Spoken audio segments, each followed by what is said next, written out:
18 children and 1 adult have been buried in a school in the village of Zhenhe in the Yunnan Province, southwest China, after a landslide engulfed a primary school. According to the Xinhua news agency, the landslide spanned around 10,000 cubic meters and completely consumed the Youfang Primary School. An adult was also trapped when 2 houses in the village were toppled, although a family of 3 luckily managed to escape. Rescue teams have been sent to the site and nearby residents have been moved to a safer area. Tragically, the students were not even supposed to be in school, as China is in the middle of a week-long annual national holiday. And they were studying to make up for lost classes caused by the earthquakes that took place on the 7th of September this year.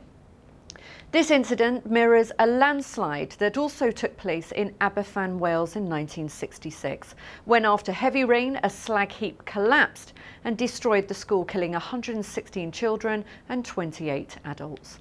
I'm Anne Salter, thanks for watching. Stay tuned with us as we bring you the very latest news on the China landslide at ibtimes.co.uk.